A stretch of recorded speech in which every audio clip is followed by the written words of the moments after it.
Baiklah, Assalamualaikum warahmatullahi wabarakatuh. Perkenalkan, saya Hijrah Dwi Anggraini dengan NIM 01021382328152. Pada kesempatan ini, saya akan membahas mengenai pemikiran teori Keynes dan post-Keynes yang merupakan dua pendekatan penting dalam ekonomi modern, khususnya dalam menjelaskan krisis ekonomi dan peran pemerintah dalam perekonomian. Pada bagian pendahuluan, jika kita melihat perkembangan teori ekonomi, sebenarnya tidak muncul begitu saja, tetapi selalu berkembang sebagai respon terhadap masalah yang dihadapi pada zamannya. Pada awalnya, teori klasik dan neoklasik menganggap bahwa pasar dapat bekerja secara efisien dan mampu mencapai keseimbangan secara otomatis. Namun dalam kenyataannya, ketika terjadi krisis besar seperti depresi ekonomi, pasar justru gagal memulihkan kondisi. Hal inilah yang mendorong munculnya pemikiran Keynes yang menekankan bahwa pemerintah perlu ikut campur untuk menstabilkan ekonomi. Kemudian post-Keynes hadir sebagai pengembangan sekaligus kritik karena dianggap bahwa teori sebelumnya masih terlalu sederhana dan belum mampu menjelaskan kompleksitas ekonomi modern. Pada latar belakang pemikiran Keynes ini, muncul pada masa Great Depression tahun 1930 yang merupakan salah satu krisis ekonomi terbesar dalam sejarah dunia. Pada saat itu, negara mengalami penurunan produksi yang sangat tajam, perusahaan bangkrut, dan tingkat pengangguran meningkat drastis.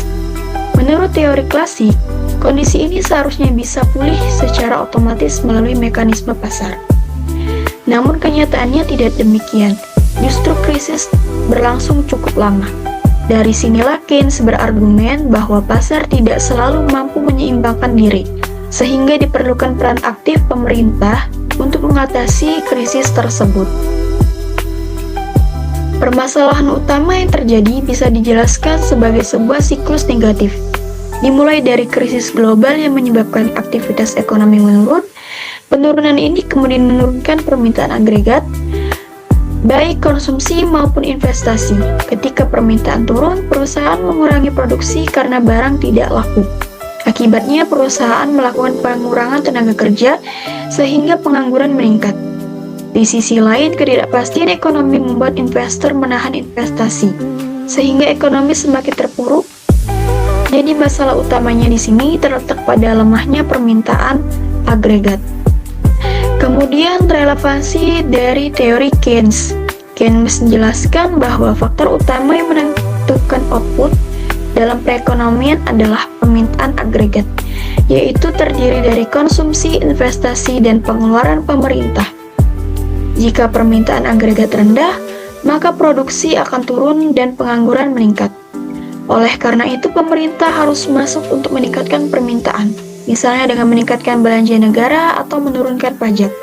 Konsep penting lainnya adalah multiplier effect, yaitu ketika pemerintah meningkatkan pengeluaran, dampaknya tidak hanya sekali, tetapi berlipat dalam perekonomian.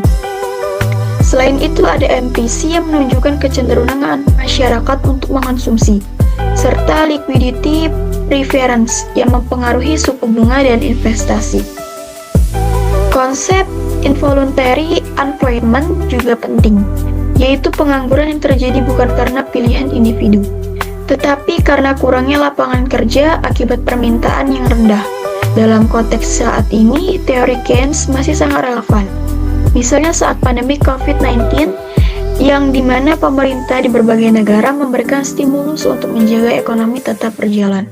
Terbelakang post-Keynes muncul sekitar tahun 1950 hingga 1970 sebagai respon terhadap perkembangan teori ekonomi yang dianggap terlalu menyederhanakan pemikiran Keynes. Dalam arus utama ekonomi, banyak konsep Keynes yang dimasukkan ke dalam kerangka neoklasik, sehingga kehilangan esensi lainnya. Selain itu, asumsi bahwa manusia selalu rasional dan pasar selalu efisien juga mulai dipertanyakan. Kondisi ekonomi yang semakin kompleks dan seringnya terjadi krisis juga menunjukkan bahwa teori yang ada belum cukup mampu menjelaskan realistis. Oleh karena itu, post-Keynes hadir untuk memberikan pendekatan yang lebih realistis. Kemudian perbedaan di sini jika dibandingkan Keynes lebih berfokus pada jangka pendek, yaitu bagaimana menstabilkan ekonomi ketika terjadi krisis, terutama melalui kebijakan fiskal. Sedangkan post-Keynes memiliki fokus yang lebih luas dan jangka panjang, yaitu melihat struktur ekonomi secara keseluruhan, termasuk ketimpangan distribusi, pendapatan, dan ketidakpastian yang mempengaruhi keputusan ekonomi. Dengan kata lain, Keynes lebih fokus pada solusi praktis jangka pendek, sedangkan post-Keynes lebih fokus pada pemahaman mendalam terhadap sistem ekonomi. Pada saat ini, pendekatan post-Keynes sangat relevan dalam kondisi ekonomi yang penuh ketidakpastian. Teori ini mampu menjelaskan fenomena seperti krisis keuangan global dan meningkatnya ketimpangan ekonomi. Dari sisi kebijakan, pendekatan ini menekankan pentingnya reformasi struktur ekonomi, distribusi pendapatan yang lebih adil, serta peran aktif pemerintah dalam menjaga stabilitas. Selain itu, kebijakan juga harus fleksibel dan adaptif karena kondisi ekonomi tidak selalu dapat diprediksi. Kesimpulannya, secara keseluruhan, Keynes dan post-Keynes memiliki peran yang sangat penting dalam perkembangan ekonomi modern.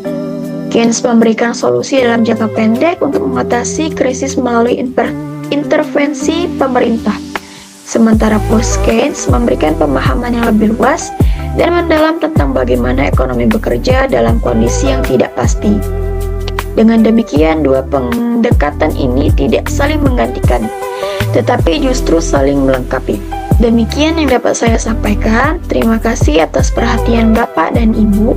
Saya akhiri, wassalamualaikum warahmatullahi wabarakatuh.